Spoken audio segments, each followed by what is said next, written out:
Hello and welcome to my YouTube channel yes Guruji. Yes Guruji में आप सभी लोगों को एक बार फिर से बहुत बहुत स्वागत है। उम्मीद करते हैं कि आप लोग स्वस्थ होंगे और बेहतर तरीके से अपनी पढ़ाई कर रहे होंगे। अब आप लोग को पता है कि आगामी एग्जाम आरओ और एआरओ है। आरओ, एआरओ और कौन सा है, यूपी पीसीएस है, जिसका डेट आप सब लोग को पता है कि घोषित है। आरओ एआरओ का तो तय ही है 11 फरवरी, और यूपी पीसीएस का भी डेट जल्द ही कंफर्म हो जाएगा कि मार्च में तो होना तय है, लेकिन कब होगा यह भी डेट कंफर्म हो जाएगा। और आपको पता है कि 7 जनवरी को एपीएस की परीक्षा संपन्न हुई, तो उसी के पेपर को बेहतरीन तरीके से हम लोग रिव्यू करेंगे, एनालिसिस करेंगे और जानने का कोशिश करेंगे कि सवाल कैसे लोक सेवा आयोग के द्वारा पूछे जा रहे हैं और आगे आने की संभावना क्या है। और सभी प्रश्नों को जो जीएस में आए हुए हैं बेहतरीन डिटेल एक्सप्लेनेशन करेंगे, ताकि आगामी एग्जाम में आपको उसको बेहतरीन जो है आपका उसको फायदा आपको मिल सके। ठीक है। कुछ सवाल तो डायरेक्ट भी पूछे जा सकते हैं, लेकिन उसमें इनडायरेक्ट सवाल भी पूछने की संभावना बहुत है, जिस तरीके से उसने ऑप्शन बनाया था। इसलिए सभी ऑप्शन को बेहतर तरीके से डिकोड किया जाएगा, अच्छे तरीके से बताया जाएगा, जिससे कि आपको आगे बेहतर उसका लाभ मिल सके। तो इसको ध्यान से आप लोग देखिएगा। अगर समय मिलेगा, इसी में ज्यादा वीडियो लंबा नहीं बनेगा, तो हिंदी का भी डिस्कशन कर देंगे। नहीं तो हिंदी के लिए अलग से एक नया जो है वीडियो बना देंगे छोटा सा, उसमें हिंदी का भी एक्सप्लेनेशन करा दिया जाएगा। पेपर का पहले ही आपको बता दें कि जो लेवल था मीडियम था। ठीक है, मीडियम था, मॉडरेट था, बहुत लो भी नहीं था, बहुत हाई भी नहीं था। तो उसको जो है मीडियम में या मॉडरेट में रखा जा सकता है, ये बात आप ध्यान रखिएगा। लेकिन कुछ ऑप्शंस थे जो अच्छे थे, सवाल भी अच्छे थे, और बहुत सारे लोगों ने कंफ्यूजन भी क्रिएट किया। तो आइए उसके हम लोग डिस्कशन करते हैं, और उम्मीद करते हैं कि आप लोग को ये डिस्कशन अच्छा लगेगा, और अच्छा लगे तो निश्चित रूप से एक लाइक तो बनता है। Hi, this is Ajesh Kumar Patel, experience 6 year of civil services exam, optional subject geography, Unacademy, educator industry programme और exam plus educator online and offline. हमारे द्वारा आरओ, एआरओ, यूपीपीसीएस और तमाम तरह के जो स्टेट लेवल के एग्जाम को क्वालिफाई किया गया है, और यहाँ पर वनडे लेवल का एग्जाम का आपको क्वालिफिकेशन जो है दिख ही रहा है। इसका जो है पीडीएफ पाने के लिए जो पेपर हुआ है, इस पेपर का पीडीएफ पाने के लिए आपको यह टेलीग्राम ज्वाइन कर लीजिएगा, और इसका डिटेल एक्सप्रेशन भी आपको इसी पर दे दिया जाएगा। तो निश्चित रूप से आप इसको ज्वाइन कर लेंगे। आ जाइए, देखिए पहला क्वेश्चन क्या था। बहुत बेहतरीन क्वेश्चन से शुरुआत किया था। अलग अलग सेट में अलग अलग तरह के आए थे। ये सेट नंबर सी था, आई थिंक। तो इसमें क्या था कि पहला था कि under which veto the president of India can keep a bill for आइडेंटिफ इंडेफिनिट पीरियड। इंडेफिनिट पीरियड का मतलब समझ रहे हो, अनिश्चित काल तक के लिए। यहाँ पे देखिए कह रहा है कि किस वीटो के तहत भारत के राष्ट्रपति किसी विधेयक को अनिश्चित काल के लिए रोक सकते हैं। तो निलंबन वीटो था, पूर्ण वीटो था, नियमित वीटो था और पॉकेट वीटो था। तो इसका आंसर पहले आप जान लीजिए कि इसका आंसर क्या होगा। इसका आंसर होगा पॉकेट वीटो। अब इसके बारे में जानने की जरूरत क्या है आपको? इसके बारे में जानने की जरूरत यह है कि भारत में जो राष्ट्रपति है उनको कुल कितने प्रकार की वीटो शक्ति करने की जो है संविधान में संविधान में जो है प्रावधान किया गया है। तो आप समझिए कि 3 प्रकार के प्रावधान किए गए हैं। 3 प्रकार के प्रावधान किए गए हैं। कौन कौन 3 प्रकार के प्रावधान है? तो पहला है आपका पूर्ण वीटो, पूर्ण वीटो है। दूसरा है निलंबितकारी वीटो है, निलंबितकारी वीटो है, ये ध्यान रखिएगा, निलंबितकारी वीटो है। और तीसरा कौन सा है? तो तीसरा आपको पूछा ही गया था इसमें, पॉकेट वीटो, ये ध्यान रखिएगा। यही तीनों के बारे में दिया गया है। देखो, एक निलंबित वीटो हो गया, एक पूर्ण वीटो हो गया, एक पॉकेट वीटो। 3 प्रकार के वीटो होते हैं। अब इसमें एक एक वीटो को थोड़ा से समझेंगे कि क्या होता है। तो ध्यान समझिएगा कि जो पूर्ण वीटो होता है, पूर्ण का मतलब ही है कि संपूर्ण, पूरी तरह से।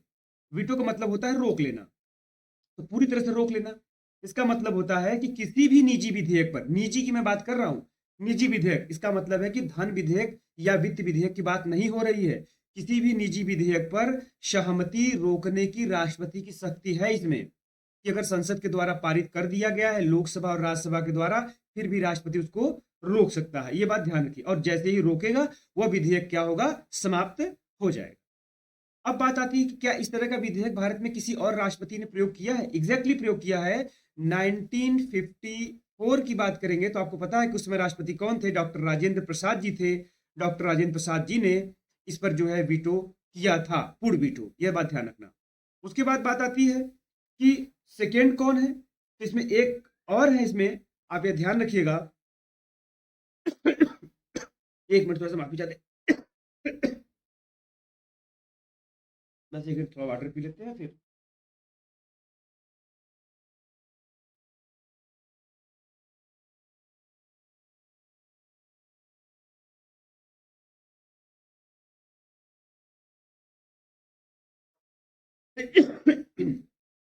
हाँ, तो 1991 में, बस हंसी आने लगता है तो दिक्कत हो। 1991 में तत्कालीन राष्ट्रपति कौन थे? उस समय वेंकट रमन थे, ठीक है। तो वेंकट रमन वेंकट रमन साहब ने भी क्या किया था? तो पूर्ण वीटो किया था। ये बात ध्यान रखना। अब आप चलते हैं कि निलंबित वीटो क्या होता है। तो निलंबित वीटो भी क्या होता है कि जब भी कोई विधेयक विचार के साथ या बिना विचार किए संसद को अगर क्या करता है, राष्ट्रपति लौटा देता है। अगर उसके पास कोई विधेयक आता है लोकसभा राज्यसभा के द्वारा, तो चाहे उस पर विचार करे चाहे ना करे, क्या करे कि उसको फिर से संसद के पास भेज दे कि इसको जरा एक बार फिर से संशोधन कर लीजिए या देख लीजिए कि क्या ये सही है या नहीं है। तो भारतीय भारतीय संसद क्या करेगी? उस विधेयक को दोबारा से देखेगी, और अगर उसे दोबारा देखने के बाद क्या करेगी? अगर वह राष्ट्रपति के पास भेजता है तो राष्ट्रपति इसके लिए बाध्य है कि वह क्या करेगा? उस पर अपनी स्वीकृति देगा। ये बात ध्यान रखना। तो उम्मीद करते हैं कि आपको जो है निलंबनकारी वीटो भी समझ में आ गया होगा, ठीक है। लेकिन यह बात ध्यान रखना कि अगर राज्य सरकार की बात आती है, तो राज्य सरकार की अगर विधायिकाएं, जैसे अगर राज्यपाल कोई विधेयक अगर राष्ट्रपति के लिए अपने पास संरक्षित रख लेता है, तो अगर वो विधेयक राष्ट्रपति क्या कर सकता है? उस पर नियमित वीटो के तहत बाध्य नहीं है कि उस पर स्वीकृति दे। भले राज्य की विधायिका उसको जो है भेजी हो राज्यपाल के पास, और राज्यपाल उसको अपने पास रख करके राष्ट्रपति के पास भेजा हो, तो राष्ट्रपति उसके लिए बाध्यकारी नहीं है कि वह उसके लिए किस निश्चित समय में या उसे पारित करे ही। ये बात आप ध्यान रखना। नियमित वीटो का मतलब आपको समझ में आ गया होगा। और पॉकेट वीटो आप समझिए कि पॉकेट वीटो क्या होता है। तो पॉकेट वीटो का मतलब यही है कि जब किसी वीटो के तहत भारत के राष्ट्रपति किसी विधेयक को अनिश्चित काल के लिए रोक ले, मतलब कि उसमें कोई टाइम पीरियड नहीं दिया गया है, बस अपने पास रख ले, न तो उसको अस्वीकार कर रहा है न तो पुनर्विचार के लिए वापस लौटा रहा है संसद के पास। इसका मतलब है कि वो पॉकेट वीटो कर लिया। एक सवाल बार बार इसमें पूछा जाता है कि क्या किसी ने अभी तक पॉकेट वीटो किया है? यस, 1986 में डॉक्टर ज्ञानी जैल सिंह साहब ने पॉकेट वीटो किया था। और यह भी पूछा जाता है कि किस जो है मामले में किया था। तो भारतीय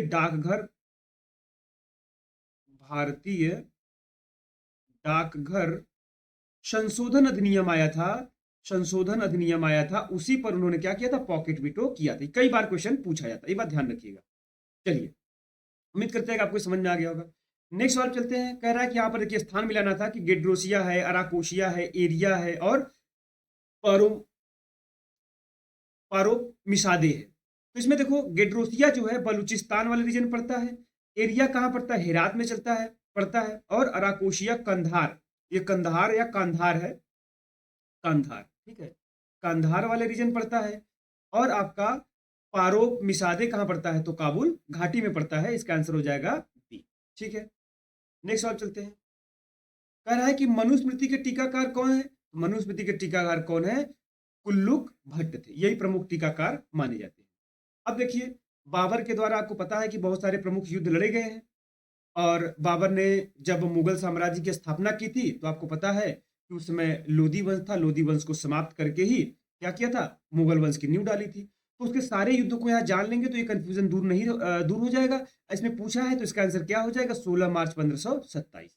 तो बाबर के द्वारा देखिए कौन से लड़ा गया। तो पहले उसने जो है मुगल वंश की जो नींव रखी थी, आप सबको ये पता होगा कि पानीपत का जो युद्ध हुआ था, कब हुआ था भैया? इसका डेट भी आप लोग को याद रखना है, 21 अप्रैल 1526 में, ठीक है। 21 अप्रैल 1526 में पानीपत का प्रथम युद्ध हुआ था।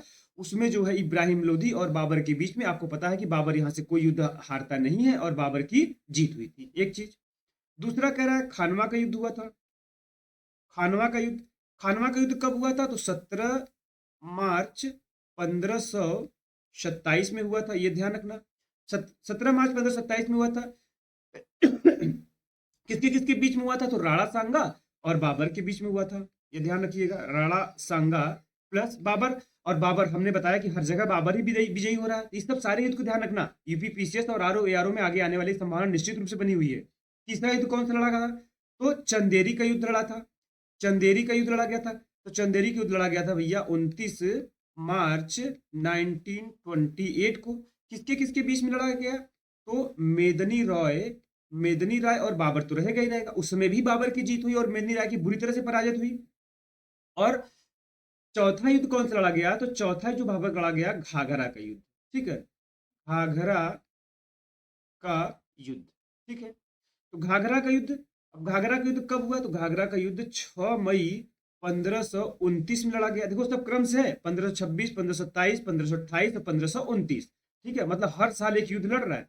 इसमें किसके किसके बीच में हुआ? तो यहां पर आप देखोगे तो बंगाल एवं बंगाल एवं बिहार की संयुक्त सेना एक साथ थी और बाबर अकेला युद्ध में था, फिर भी बाबर ने बुरी तरह से पराजित किया और यह युद्ध क्या किया? जीत लिया।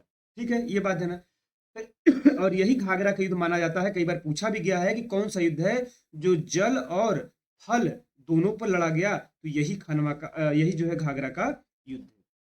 अब उसके बाद आपको यह भी पता होना चाहिए कि बाबर की तब मृत्यु कब हुई। तो बाबर की मृत्यु हो गई 26 दिसंबर, इसी के बाद जो उसकी मृत्यु हो जाती है, कितना लड़ेगा बेचारा?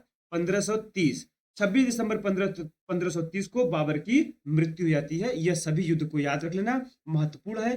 कैसे याद करने का क्या ट्रिक है? देखो, इसको याद करने का क्या ट्रिक है? तो याद करने के लिए आप यही ट्रिक अपना सकते हो कि जैसे बाबर ने पानी पिया, फिर उसके बाद देखो क्या किया, खाना खाया, फिर उसके बाद घाघरा पहन लिया, ठीक है। ऐसे ही तो है, कैसे ट्रिक है? नहीं, पानी पिया, खाना खाया और चंदेरी चल दिया। कहाँ गया? चंदेरी का युद्ध था ना एक, चंदेरी का युद्ध कहाँ गया भाई?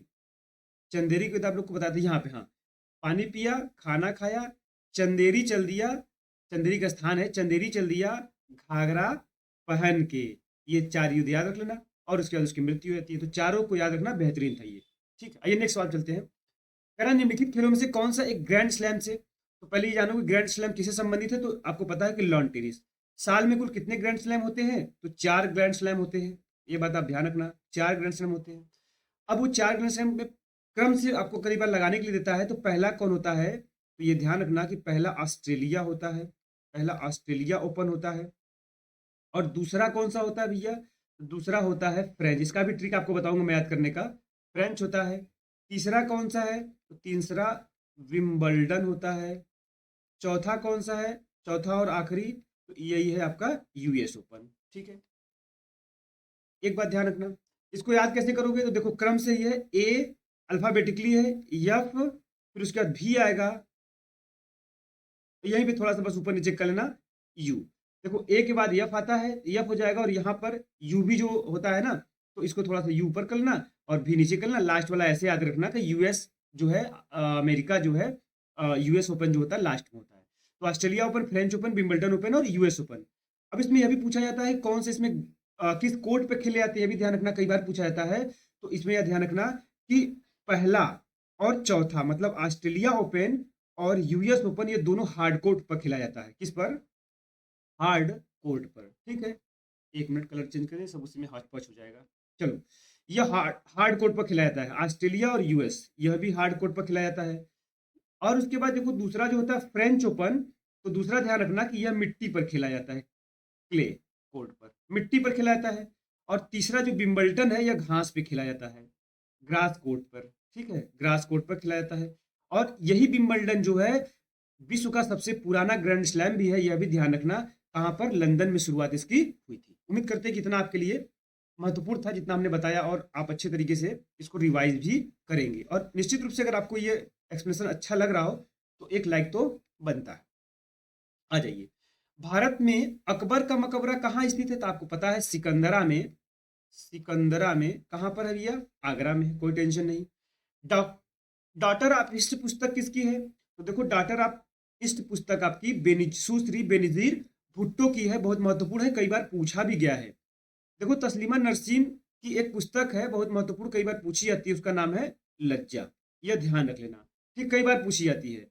और आंग सू की के बारे में आप जान ही रहे हो कि म्यांमार की जो है ये लीडर थी, अब तो वहां पर सेना का कब्जा हो चुका है और यहाँ तक कि इनको भागना भी पड़ा अपना देश छोड़ करके।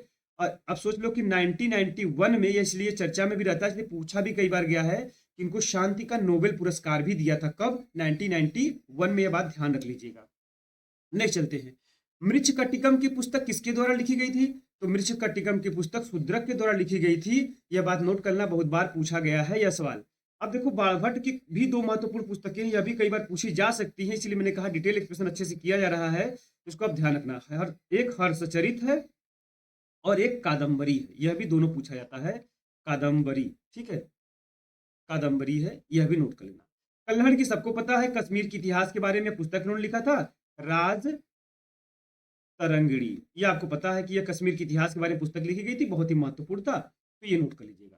नेक्स्ट सवाल चलते हैं कि 2007 में किस देश ने, अब सोचो ये पुराना क्वेश्चन पूछ लिया था, थोड़ा सा घुमा करके देखना चाह रहा था कि लोगों को याद है कि नहीं। ये देखिए, तो भारत में जो है, भारत ने 2007 में जो 2020 वर्ल्ड कप हुआ था, मतलब पहला प्रथम जो है 2020 वर्ल्ड कप किसने जीता था? भारत ने जीता था, ठीक है। अब अगर यहाँ पर ये क्वेश्चन पूछ ले कि कहाँ पर आयोजन हुआ था, आयोजन अगर इससे पूछ ले, इसका आयोजन स्थल बता दीजिए, तब भी फंस जाएंगे लोग। तो ध्यान रखना कि ये कहाँ हुआ था, तो दक्षिण अफ्रीका में हुआ था, क्योंकि उससे संबंधित पूछा जा रहा है तो पूछा जा सकता है, ये बात ध्यान रखना, उसको हल्के में मत लेना, ठीक है। एक सवाल यहाँ और बनता है कि जो T20 वर्ल्ड कप नेक्स्ट कब होने वाला है? यह जान लो कि 2 साल में होता है। कोरोना के समय में थोड़ी डिस्टर्बेंस की वजह से थोड़ी सी कंटिन्यूटी गड़बड़ाई थी, लेकिन फिर से 2 साल पे हो रहा है, ठीक है। अगला कब होने वाला है? 2024 में होने वाला है। यह एक क्वेश्चन बन गया, कहां पर होने वाला है? तो यह भी ध्यान रखना कि यह बहुत महत्वपूर्ण है, West Indies, West Indies plus USA. ज्यादातर शहरों में वेस्ट इंडीज में होगा और कुछ शहरों में यूएसए में भी आयोजन होगा, यह बात नोट कर लेना। एक अच्छा सवाल है कि हिंदी दिवस के संबंध में निम्नलिखित कथनों पर विचार करना था। हिंदी दिवस 4 सितंबर को मनाया जाता है, आपको पता है कि 14 सितंबर को हिंदी दिवस मनाया जाता है, तो यह तो गलत हो जाता। अनुच्छेद 351 हिंदी भाषा के विकास हेतु दिशा निर्देश से संबंधित एग्जैक्टली यह सही था, इससे आंसर क्या हो जाएगा? केवल 2। एक अच्छा सवाल और था, कारण निम्नलिखित कथनों पर विचार करना था, बहुत लोग इसमें कंफ्यूज हुए हैं। प्रोजेक्ट टाइगर की शुरुआत भारत सरकार द्वारा कब? 1973 में हुई थी एग्जैक्टली। हाथी हाथी के लिए कब प्रोजेक्ट शुरू किया गया था? तो 1992 में, यह भी ध्यान रख लेना। पर्यावरण संरक्षण अधिनियम कब आया था? यह भी आप लोग कमेंट बॉक्स में बताते रहिए फटाफट, ठीक है। और एक वन संरक्षण अधिनियम कब आया, यह भी आप बताइए फटाफट कमेंट में।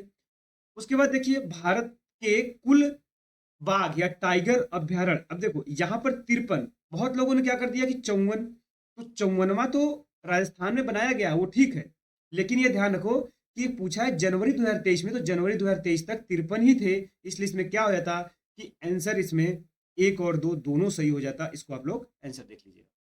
यहाँ पर जो क्या लिखा गया कि भारत का सबसे बड़ा टाइगर रिजर्व वीरांगना दुर्गावती टाइगर रिजर्व है, जो कि 7वां है। मतलब ये भारत का अगर सबसे बड़ा टाइगर रिजर्व पूछे इस समय, तो पहले कौन था? नागार्जुन सागर श्रीशैलम था। अब कौन सा हो गया है? तो वीरांगना दुर्गावती टाइगर रिजर्व कहां पर? मध्य प्रदेश में है, और ये मध्य प्रदेश का 7वां, मतलब सबसे ज्यादा मध्य प्रदेश में टाइगर रिजर्व है, कुल कितने? 7। अब बात आती है 54वां टाइगर रिजर्व सब कहां पर है? तो जो 54वां टाइगर रिजर्व है वह आपका राजस्थान में धरौली, धौलपुर करौली टाइगर रिजर्व, ठीक है, tiger reserve, Dholpur Karauli tiger reserve है।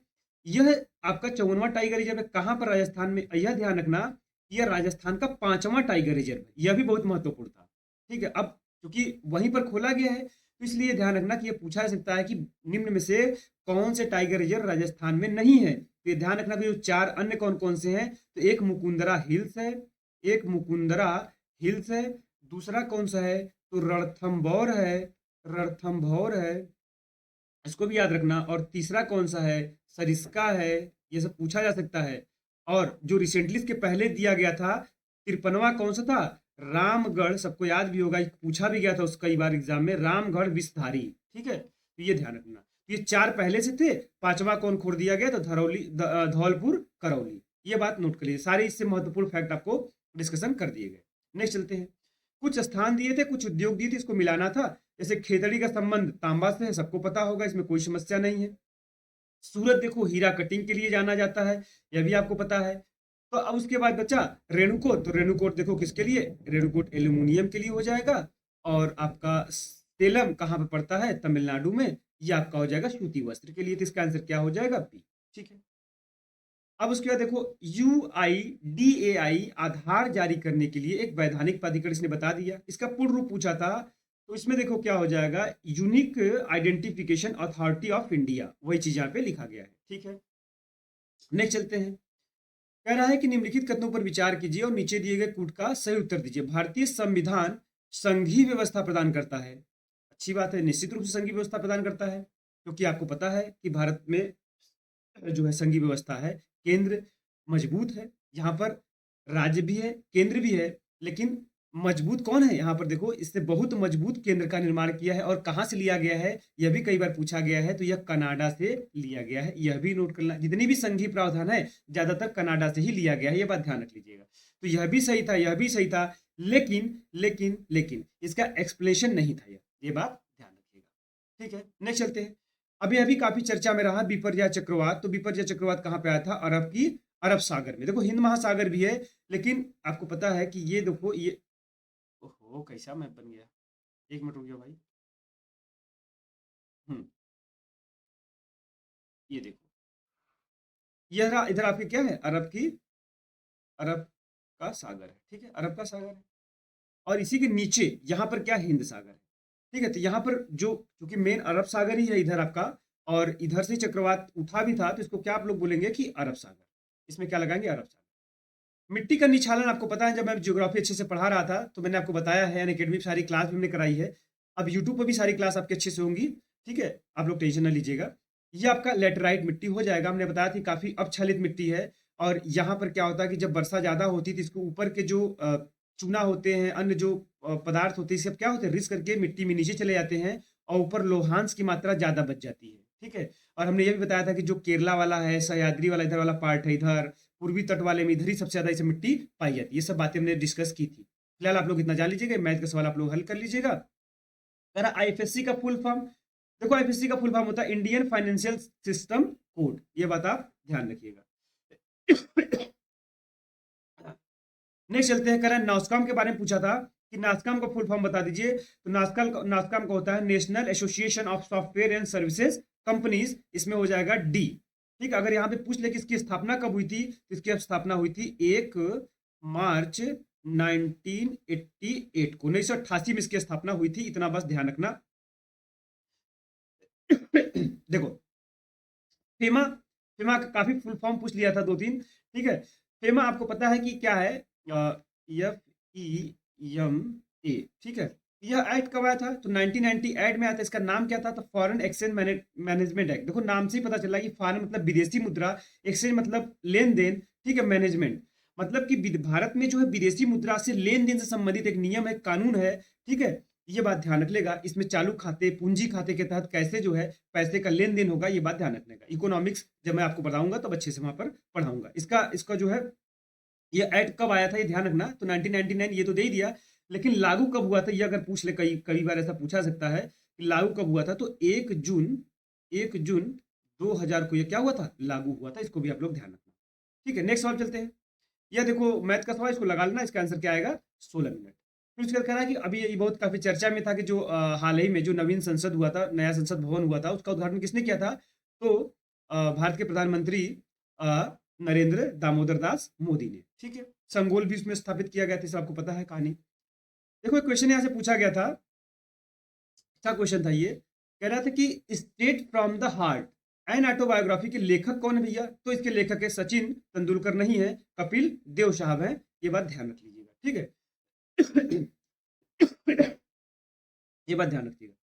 भारत की कौन सी नदी कर्क रेखा को, ये हमने बताया था, यह भी क्वेश्चन कराया गया था। ये देखो माही नदी ही है, कर्क रेखा। अच्छा निकलती कहां से, अगर ये पूछ ले तो आपको पता है कि यहीं पर क्या है, विंध्य पर्वत श्रेणी है, इसी विंध्य पर्वत श्रेणी के दक्षिण पश्चिम से निकलती है। अगर पूछ ले किन किन राज्यों से, तो यह भी हमने आपको कराया था कि मध्य प्रदेश। अभी हमने जब पश्चिमी घाट की नदियां डिस्कशन किया था, यूट्यूब पे भी पड़ा हुआ है, उस पर भी अच्छे से डिस्कशन किया था, वहां से डायरेक्ट क्वेश्चन पूछा गया है, ये बात ध्यान रखना। उसके बाद यहाँ पे जाती है राजस्थान में, उसके बाद कहाँ जाती है, गुजरात में। तो ये चीजें आपको यहाँ देखने को मिल जाएगी। माही डायरेक्ट क्वेश्चन नहीं कराया गया था और वही क्वेश्चन पूछ लिया गया। ठीक है, नेक्स्ट चलते हैं। देखो यहाँ पे आविष्कारक है और इनके नाम जो है इनके खोजकर्ता है, ये आपको बताना है। तो ये यहाँ पे देखो कह रहा है कास्मिक कीड़े। तो कास्मिक कीड़े आपको पता है कि कास्मिक कीड़ों का खोज किसने किया था, तो इसमें हो जाएंगे विक्टर हैस। विक्टर हैस का नाम आता है। यक्स कीड़ों के बारे में तो आप सबको पता होगा। यक्स कीड़ों का किसने रोएंटजेन, रोएंटजेन दो अगर आपको पता रहता तो आराम से इसको लगा देते, ठीक है। और रेडियो सक्रियता भी सबको पता होता है, बहुत महत्वपूर्ण है, इसमें कोई दिक्कत ही नहीं था। देखो कहाँ है, हेनरी बेकरल, यहाँ पे है, हेनरी साहब थे। हेनरी बेकुरल भी कहीं कहीं दिखाता है, बेकुरल, ठीक है, ये ध्यान रखना। बचा एक ठो कृत्रिम रेडियो सक्रियता, तो बच गए यही क्यूरी ऑफ जूलियट, यही हो जाएगा जूलियट, ठीक है। तो इसका आंसर क्या हो जाएगा, ए। नेक्स्ट चलते हैं, कोणार्क सूर्य मंदिर के बारे में पूछा गया, बार बार इससे पूछा भी जाता है, क्वेश्चन बहुत महत्वपूर्ण है। देखो कोणार्क सूर्य मंदिर है कहाँ, पहले तो यही पर पूछ ले, कई बार यही पूछा गया है वनडे लेवल के एग्जाम में, तो यह ध्यान रखना, उड़ीसा में, ठीक है। इसे ब्लैक पैगोडा भी कहते हैं, इसका निर्माण नरसिंहदेव प्रथम ने करवाया था, एग्जैक्टली, और यह यूनेस्को का विश्व धरोहर भी है, इसमें भी कोई समस्या नहीं। चलिए इसमें आंसर हो जाएगा डी। विश्व युवा कौशल दिवस कब मनाया था भैया, तो 15 जुलाई से 15 जुलाई को विश्व युवा कौशल दिवस के रूप में मनाया जाता है, ठीक है। अब देखो चंद्रयान 3 के बारे में बात करते हैं। तो चंद्रयान 3 अगर हम बात करें कि चंद्रयान 3 की इसमें पूछा क्या है क्वेश्चन, ध्यान रखना कि दक्षिणी ध्रुव पर, भाई चंद्रयान 3 साउथ पोल पर भेजा ही गया था, और ऐसा करने वाला भारत विश्व का पहला देश बन गया दक्षिणी ध्रुव पर, अगर पूछे तब। वैसे हमने आपको बताया था कि चौथा, कि उसमें यूएसए है, रशिया है, चीन है, उसके बाद चौथा नंबर भारत का आता है। तो कब प्रक्षेपित, वही करा कि यह मिशन किस तिथि को प्रक्षेपित किया गया था, प्रक्षेपण की अवधि पूछा है, तो 14 जुलाई 2023 को। यह हमने जब अभी करंट अफेयर्स आपको पढ़ाया था तो वहां पर अच्छे से बताया, यह भी क्वेश्चन डायरेक्ट आपको देखने को मिला है, काफी जोर भी इस पर दिया गया था। एक क्वेश्चन यहाँ पे अच्छा क्वेश्चन पूछा गया था, करा भारतीय संविधान से अच्छे से क्वेश्चन पूछे गए थे, ध्यान रखना। और यह भी मैं आपको बताऊंगा अभी कि घटना चक्र का इसमें कितना रोल रहा है, कितना महत्व है, ये बात भी आपको समझना पड़ेगा, ठीक है। कि घटना चक्र पढ़ने से क्या फायदा हो रहा है, पूर्वावलोकन पढ़ने से कुछ फायदा हो रहा है या नहीं, पढ़े कि ना पढ़े, ये भी समझ जो है समस्या का समाधान आपको भी मैं लास्ट में बताने वाला हूँ। ये बात समझिएगा। अनुच्छेद 240 के बारे में बात कर रहा है कि संघ राज्य क्षेत्रों के लिए विनियमन बनाने की राष्ट्रपति की शक्ति के संदर्भ में कौन सा युग्म सम्मिलित नहीं है। देखो एक बात ध्यान रखना कि दो अनुच्छेद 240 एक, ठीक है, ए है, एक 240 एक बी है, एक मिनट, हाँ, एक दोस्तों अनुच्छेद 240, ये सब एक ही है, ये ध्यान रखना, ठीक है। एक सी है, फिर एक डी है, और क्या है, एक ई है, ऐसे ही है। 240 एक अनुच्छेद एक, सब जो आर्टिकल ए, फिर बी, फिर सी, फिर डी, ई।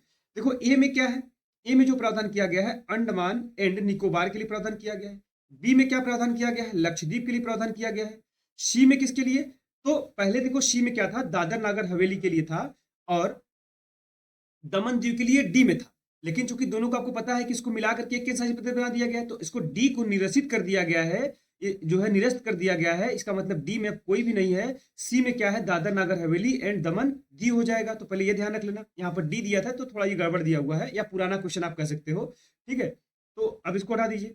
उसके बाद कह रहा ई में क्या है, तो ई में एक ही बच जाता है क्या, इसमें आपका पौंडीचेरी इधर आपका बताया, इधर पौंडीचेरी के बारे में, पुडुचेरी के बारे में बात किया जाता है। तो A B C D E ये था, इसमें हमने बताया डी निरस्त करके सी में उसको अटैच कर दिया गया।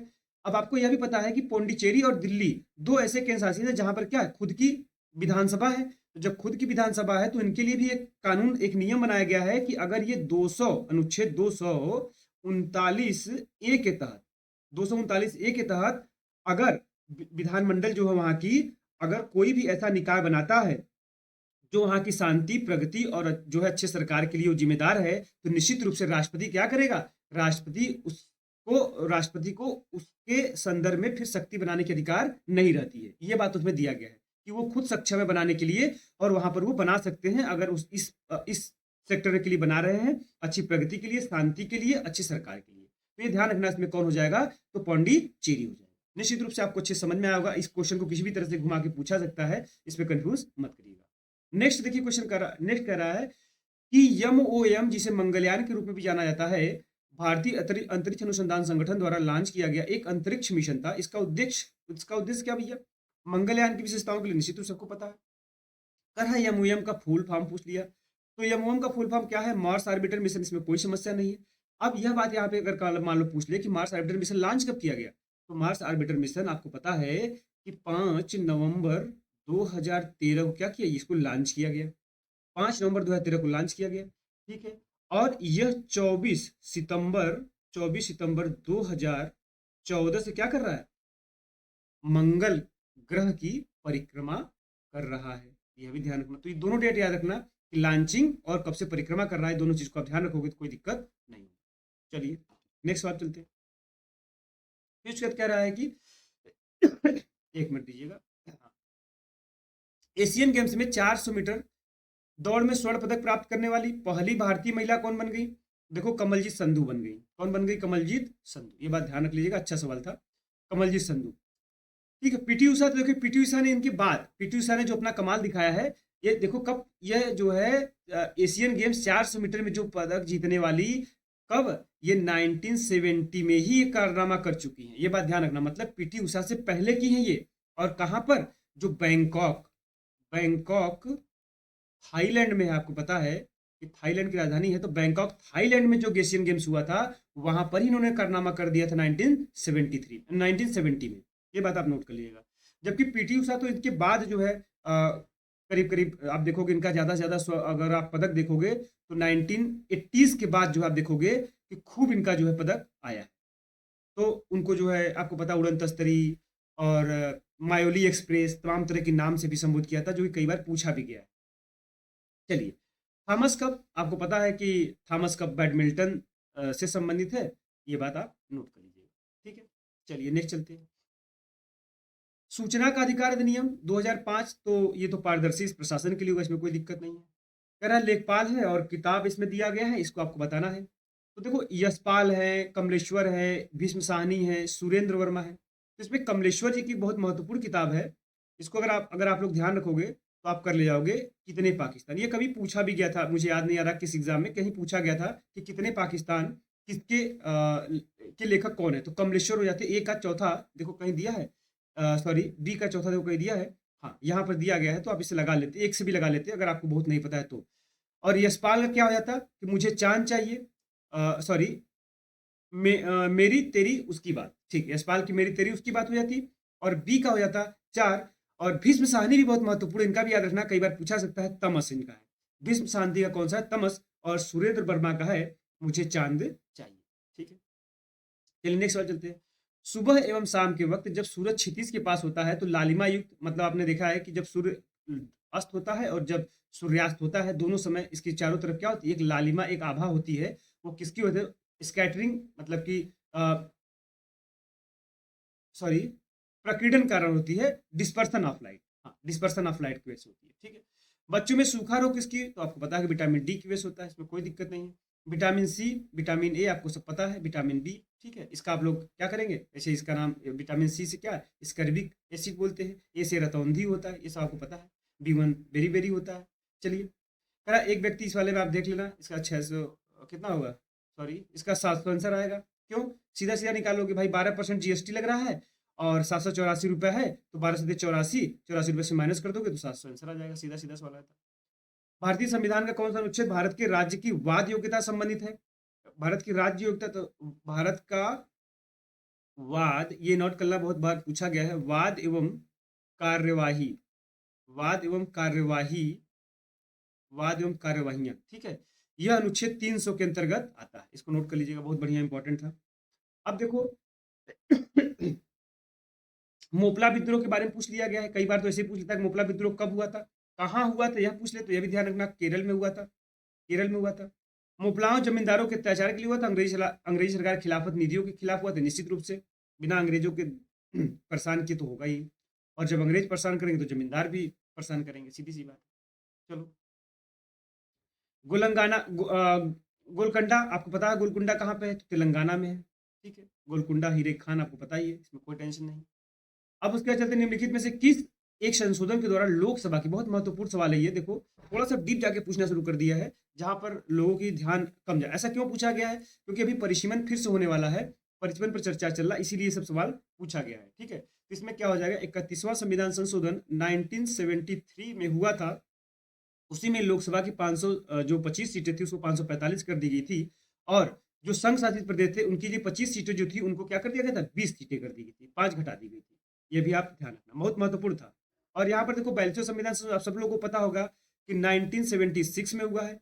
जो कि आपकी उद्देशिका में 3 शब्द जोड़ती है। क्या क्या? एक तो समाजवाद जोड़ती है, एक आपका पंथ निरपेक्ष या धर्मनिरपेक्ष वोट जोड़ती है, और तीसरा क्या जोड़ती है? अखंडता जोड़ती है। ये बात आप ध्यान रखना। और 35वां संविधान संशोधन अगर आपसे पूछ ले तो 35वां संविधान संशोधन भी बहुत महत्वपूर्ण है। यह कब हुआ था? 1974 में हुआ था। और सिक्किम को, किसको भैया याद रखना, ये महत्वपूर्ण है, सिक्किम को भारतीय संघ के सह राज्य का दर्जा दिया गया था। किसका? शह राज्य का, पूर्ण राज्य का नहीं, शह राज्य का दर्जा दिया गया था। यह महत्वपूर्ण हो सकता है आगे आने वाले एग्जाम में। उसके बाद जब इसके बाद 36वां संविधान संशोधन होता है, जस्ट इसी के बाद 1975 में, 1975 में, तब यहां पर सिक्किम को पूर्ण राज्य का दर्जा दिया था। दोनों चीज यहाँ पे इंपॉर्टेंट था, याद रख लीजिएगा। और जो 56वां संविधान संशोधन है, यह कब हुआ था? तो 1987 में हुआ था। और गोवा को भारत के संघ में पहली अनुसूची में क्या किया गया था? इसको शामिल किया गया। यह भी महत्वपूर्ण था। नेक्स्ट चलते हैं। यहां पूछ रहा, देखो एक तरफ किताब दे दिया था, एक तरफ लेखक दे दिया था। इसको बताना था कि भैया कौन सा गलत है, कौन सा सही है। अच्छा, सही बताना था इसमें। देखो, जुगलबंदी द बीजेपी, यहां पे कहा गया? जुगलबंदी द बीजेपी बिफोर मोदी, यह रवीश कुमार ने नहीं लिखा है, यह लिखा है विनय सीतापति ने। यह क्वेश्चन आगे आ भी सकता है, इसलिए मैं बार बार बोल रहा हूं, विनय सीतापति ने, विनय सीतापति ने लिखा है जुगलबंदी। Indira Gandhi tryst with power, यह भी बहुत महत्वपूर्ण है। इसको नयनतारा सहगल ने लिखा था, और इसका आंसर भी यही एग्जैक्ट हो जाता।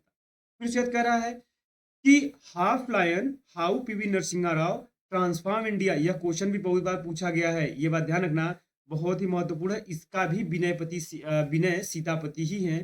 विनय, देखो संजय बारू की पुस्तक आपने देखा होगा, एक्सीडेंटल प्राइम मिनिस्टर आया था, जो लिखा गया था, बहुत महत्वपूर्ण था। ये संजय बारू द्वारा लिखी गई थी, ये पूछी भी गई थी क्वेश्चन। तो यह कौन लिखा है? विनय सीतापति। ठीक है, Sitapati. The India way strategic for an uncertain world, यह भी बहुत महत्वपूर्ण है। धर्मेंद्र प्रसाद नहीं बल्कि यस जयशंकर ने यह किताब लिखी। इसको आप लोग ध्यान रखना, बहुत महत्वपूर्ण है।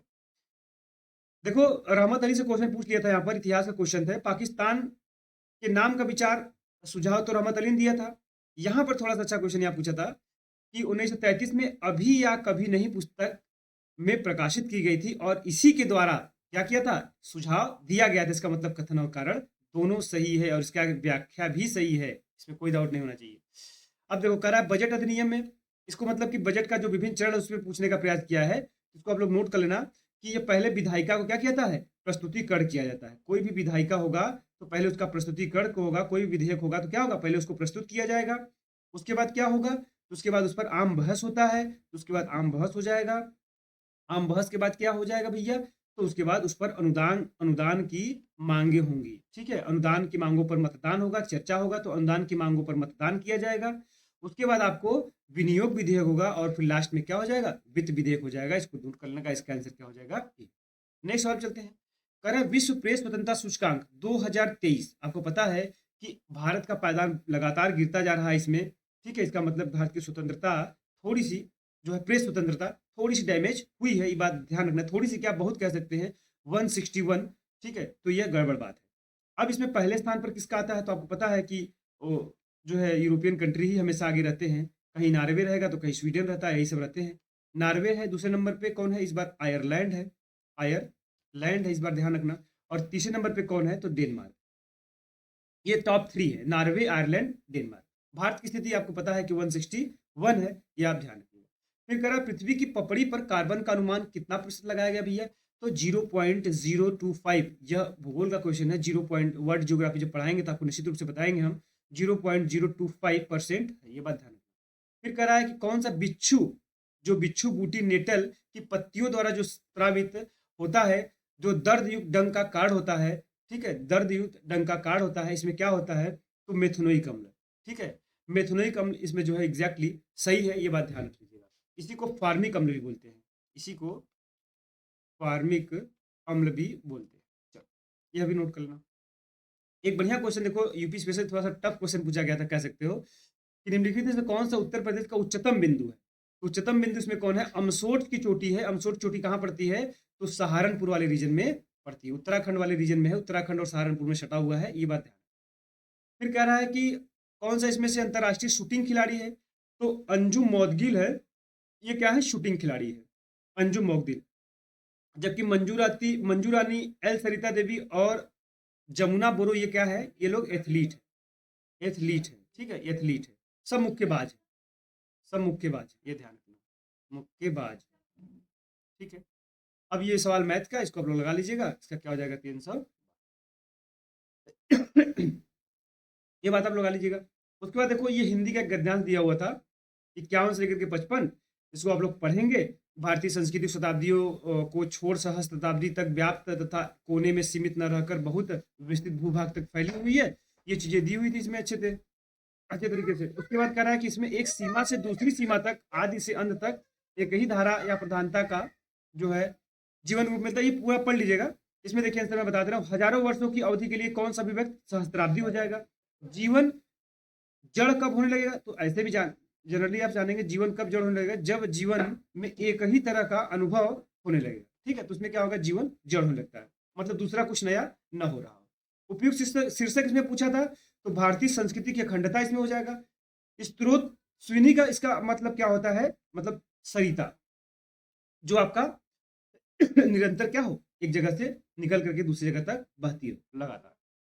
अब कह रहा है कि भारतीय संस्कृति की मूल धारा किस तत्व के कारण आज सुरक्षित है, समन्वय। इतना तो आपका पैसेज से हो गया। अब यहाँ पे नया स्टार्ट हो जाता है क्वेश्चन। अयोग्य व्यक्ति को आदर देने का मतलब होता है कि छछुंदर के तिल में चमेली का तेल लगा दो, इसका मतलब अयोग्य व्यक्ति को आप हद से ज्यादा क्या कर रहे हो, आदर दे रहे हो। यह सब क्वेश्चन को पूछा सकता है अपने लोकोक्ति और मुहावरे वाले जो है आरो और यारो में, ये ध्यान रखना। निम्नलिखित में से एक मुहावरे युग का एक अशुद्ध वाक्य। देखो टकास ना जवाब देना मतलब सुंदर उत्तर थोड़ी ना होता है। टकास ना जवाब कोई देगा तो सुंदर उत्तर थोड़ी ना देगा, मतलब खराब उत्तर देगा, किसी को बुरा लग जाएगा। ढिंगरा फोड़ना, दोस्त बनाना सही था ये, मतलब यह सब मुहावरे सही है, यह मुहावरा गलत है और गलत पूछा था इसलिए सही हो गया। डोरे डालना फंसाना और जान में जा डालना चैन मिलाना, ठीक है। इसमें देखो अंधकार था, हर्ष था, मूक था, खास था। आपको लगाना था कि अंधकार का क्या हो जाएगा, आपको पता है कि अंधकार का प्रकाश हो जाएगा। हर्ष का विषाद मतलब विलोम पूछा है, आपके आरोप के लिए भी महत्वपूर्ण हो सकता है। मूक का वाचाल और खास का आम, ठीक है, इसका हो जाएगा डी। फिर करा एकत्र का विलोम, आपको पता है कि एकत्र मतलब होता है इकट्ठा, और विस्तीर्ण क्या हो जाएगा, बिखरा हो जाएगा, ये ध्यान रखना। निम्नलिखित में से कौन सा एक वाक्य अशुद्ध पूछ रहा है। देखो मुझे भाषा का बोध है, यह आपका गड़बड़ है, ठीक है। मुझे भाषा का बोध है, ये गड़बड़ है। मेरा शरीर निरोग है, यह छात्र बहुत तेज है। वह अपनी बातों पर दृढ़ नहीं रहता, ठीक है, यह भी सही है। वह अपनी बातों पर दृढ़ नहीं रहता, ठीक है। फिर कह रहा है कि इसमें गलत पूछा था, गलत बता दिए। भारत सरकार इसे गजट में प्रकाशित करती है, तो गजट में जाहिर सी बात है सूचना, इसका मतलब इसे क्या बोलते हैं, तो नोटिफिकेशन भी बोलते हैं। अब देखो अनेक शब्द है, एक शब्द है, यह सब आरोप के लिए महत्वपूर्ण, ध्यान रखना। करने योग्य जो होता है उसे करनीय, आलोचना करने वाला आलोचक होता है, और आलोचन के योग्य जो होता है आलोच्य होता है, और जो मन को हर ले मनोहर। इसमें क्या हो जाएगा, बी। शुद्ध वाक्य आपको बताना है, इसमें शुद्धवान कौन है, तो देखो ये सब गड़बड़ है। आपका पत्र मिला, खड़ी पाई, उसके बाद धन्यवाद, एक्सप्लेनेटरी, यही आपका सही है। अनाहूत का विलोम क्या हो जाएगा, आहूत। आहूत मतलब बुलाना, अनाहूत मतलब मत बुलाइए। फिर इसमें कह रहा है कि वाक्य सार्थक शब्द समूह है, जो भी वाक्य सार्थक शब्दों का क्या होगा, समूह है, जिसमें कर्ता और क्रिया दोनों होते हैं। एग्जैक्टली सही बात है। उसमें उद्देश्य और विधेयक आवश्यक अंग होते हैं, इसमें भी कोई दिक्कत नहीं है। फिर कह रहा है कंप्यूटर से प्राप्त जो सूचनाएं होती हैं, भाई जो कोई भी कंप्यूटर, अगर आप स्क्रीन पे कोई भी सूचना आप देख रहे हैं तो क्या कर रहे हैं, आउटपुट ही ले रहे हैं। मोबाइल पे देख रहे हैं तभी तो आउटपुट, मोबाइल में हमको आप देख रहे हैं तो ये आउटपुट ही तो देख रहे हैं, इसको क्या बोलेंगे, आउटपुट देखेंगे, चाहे मोबाइल हो चाहे कंप्यूटर, कुछ भी हो। एक बार कही बात को दोहराते रहना, बार बार कह रहा है, इसका मतलब पुनरुक्ति कर रहा है, ठीक है। ऐसा वाक्यांश जो सामान्य अर्थ का बोध न कराकर किसी विलक्षण अर्थ का प्रतीक कराए, उसे क्या बोलेंगे, तो लोकोक्ति कहलाता है। लोकोक्ति और मुहावरे में थोड़ा सा अंतर होता है, ध्यान रखना कि जो सामान्य अर्थ का बोध न करा किसी विलक्षण अर्थ का प्रतीक कराता है तो उसको क्या बोलते हैं, लोकोक्ति बोलते हैं। देखो पर्यावाचिक दृष्टि से ये आरोप के लिए बहुत महत्वपूर्ण हो सकता है। यूपी पुलिस, पीसीएस सब के लिए महत्वपूर्ण है। देखो इसी तरह आजकल पूछ रहा है, 3 3 4 4 दे देगा, बोलेगा कौन सा शुद्ध है या कौन सा शुद्ध है। इसमें शुद्ध पूछ लिया है, तो केकी, सिकी, शिखंडी, कलापी, ये सब क्या है, ये सब आपका मयूर का पर्यावाची। जल्द ही आपको जो जितने भी प्रीवियस में आए हुए पर्यावाची है, तद्भव तत्सम है, विलोम शब्द है, नकार्थी है, सब आपको एक एक दिन में ही मिलेगा, मतलब 5 से 6 क्लास में आपको संपूर्ण देखने को मिल जाएगा, और उसको जो है अच्छे से आप रिवाइज कर लीजिएगा। लोकोक्ति नहीं है, देखो लेना, एक न देना, दो, ये सब लोकोक्ति होता है। जबकि नाक के बाल होना, यह क्या होता है, लोकोक्ति नहीं, यह क्या है, तो यह मुहावरा है। मुहावरा और लोकोक्ति में थोड़ा सा अंतर, बस ध्यान रखना। चोर का पर्यायवाची क्या होता है? कुंभिल मतलब चोर होता है, या पता होना चाहिए। गर्दभ मतलब गधा होता है। सतदल कमल का होता है। देवपग आपको पता ही है, गंगा का। उसके बाद देखो, निम्नलिखित में से कौन सा विकल्प प्रेस विज्ञप्ति के लिए आवश्यक नहीं है भैया, ये बता दो। तो प्रेस विज्ञप्ति के लिए निश्चित तिथि से पहले प्रेस विज्ञप्ति का प्रकाशन निषिद्ध है, यह आपका आवश्यक नहीं है। फॉलोअप का मतलब होता है अनुसरण करना, फॉलोअप करिए। कम से कम शब्दों में अगर कोई चीज लिख रहे हैं तो उसको टिप्पण कहते हैं। इसमें से कार्यालय आदेश के बारे में, अभी ये सब जब आरओ मेंस देंगे तब आपके लिए बहुत महत्वपूर्ण होगा, थोड़ा सा ध्यान में रखिए जरूर कि ऐसे सवाल पूछे जाते हैं। कार्यालय के पदाधिकारियों को वेतन बढ़ोतरी के नहीं, इसमें हो जाएगा कार्यालय के कर्मचारियों के लिए समय समय पर जो निकाले गए आदेशों की सूचना होगी, वो आपका कार्यालय आदेश होता है। फेस वैल्यू का मतलब क्या होता है? अंकित मूल्य होता है। निस्तार का मतलब होता है डिस्पोजल करना, जैसे आप करते नहीं है, कोई भी चीज को क्या कर दो, डिस्पोज कर दो, मतलब इस चीज को यहाँ से हटा करके दूसरी जगह दबा दो, इसका निस्तारित कर दो, ये बात ध्यान रखना। नदी का पर्यायवाची कौन सा है? तो नदी का पर्यायवाची शब्द होता है तनुजा। ठीक है। एक आपका कुल संका भी कुल संका नहीं होता है, नदी का पर्यायवाची, ये ध्यान रखना। और आप लोग बताएंगे कुल कुल कुलंकसा, कुलंकसा किसका पर्यायवाची है? कुलंकसा किसका पर्यायवाची, ये आप लोग कमेंट बॉक्स में बताएंगे। ठीक है। कह रहा है कि बात की बात में मुहावरे का अर्थ क्या है? तो बात की बात का मतलब होता है कि वादे का पक्का होना। नहीं बोलते बात की बात है, बात की बात मतलब वादे का पक्का होना। ठीक है। अर्ध सरकारी पत्र का प्रयोग विभिन्न सरकारी अधिकारियों के बीच होता है। अर्ध सरकारी के बारे में बोल रहा है तो ठीक है, विभिन्न सरकारी। और यह जान लो कि सरकारी और सरकारी पत्र में थोड़ा सा अंतर होता है, जहां पे अर्ध सरकारी वक्त व्यक्तिगत नाम से भेजा जा सकता है, सरकारी पत्र व्यक्तिगत नाम से नहीं भेजा जा सकता है। जबकि सरकारी अधिकारी के लिए भी वह भी होता है और सरकारी अधिकारी के लिए यह भी होता है।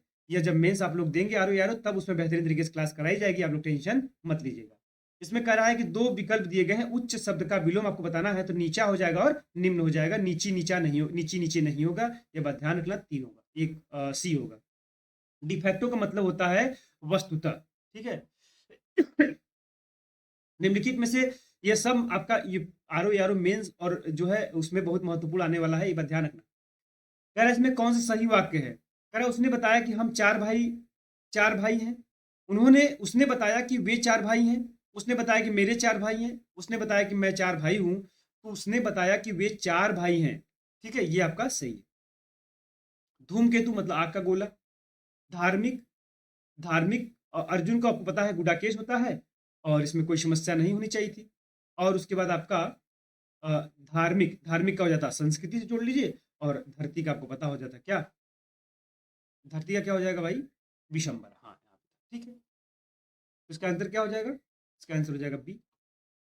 फिर कहता है कि मछली का पर्यायवाची आपको पता है कि सफरी है, मीन है, जलचर है। इसमें झक नहीं, अगर यहाँ पे झस लिखा होता, जल तोरी लिखा होता, जल तोरी लिखा होता, ठीक है, ये सब क्या हो जाता? मछली का पर्यायवाची होता। देखो रिकॉर्ड का मतलब क्या होता है आपको पता, अभिलेख होता है। टेंशन मतलब तनाव होता है, तो आसान था। और इसका चार। ठीक है, इसका आंसर क्या होता है?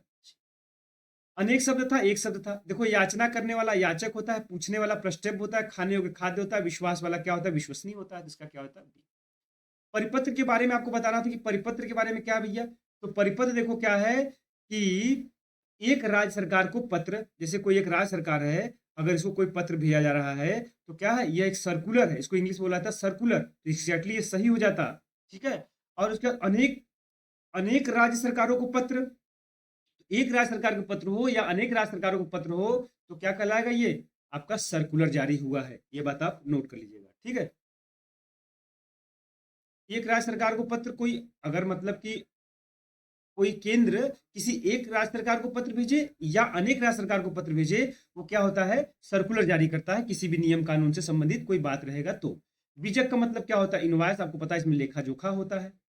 डोमिसाइल का मतलब होता है निवास, ये बात ध्यान रखना। और कहीं कहीं देखो अधिवास भी देखने को मिल जाता है, अगर आप चेक करोगे तो अधिवास भी है, तो थोड़ा सा इसमें कंफ्यूजन बना हुआ है। लेकिन डोमिसाइल सर्टिफिकेट आपको पता है कि निवास प्रमाण पत्र होता है, तो इसलिए इसी को आंसर हम लोग करके चलेंगे।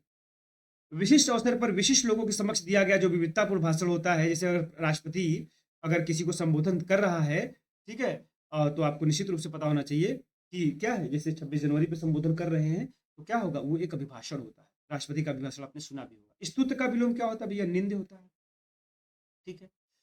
झोपड़ी अंग्रेजी बताना था तो झोपड़ी का मतलब कॉटेज, देश का मतलब कंट्री, कप्तान मतलब कैप्टन, नियंत्रण मतलब कंट्रोल, डी हो जाता। ऊंट की चोरी न्यूरे न्यूरे, या ऊंट की चोरी झुके झुके, कुछ भी दे दे, मतलब ऊंट तो इतना बड़ा है लेकिन ये झुक के कैसे करेगा, तो नहीं कर पाएगा। इसका मतलब कोई बड़ा काम चोरी छिपे नहीं किया सकता, निश्चित रूप से नहीं किया सकता, करना भी नहीं चाहिए। दीदे नदीदे है दीवार दीदार के, वाह, दीदे नदीदे है दीवार के, थोड़ा सा मोड बदल दिया है लोकोक्ति और मुहावरों का, थोड़ा ध्यान रखना, इसलिए थोड़ा तैयार रखना। इसमें क्या है, देखने की इच्छा रखना, दीदे नदीदे हैं दीदार के, ठीक है।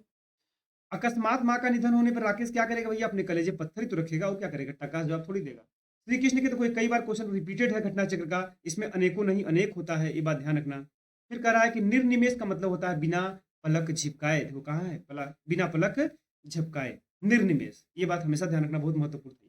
रिमाइंडर का मतलब क्या होता है, रिमाइंडर का मतलब होता है अनुस्मारक, ये बात आप ध्यान रखना। तो ये 100 क्वेश्चन हमने महत्वपूर्ण तरीके से कराए हैं इसमें, जिसमें 50 एक्सप्लेनेशन जीएस के बेहतरीन तरीके से कराया गया, हिंदी में जितना जरूरत हो वो कराया गया।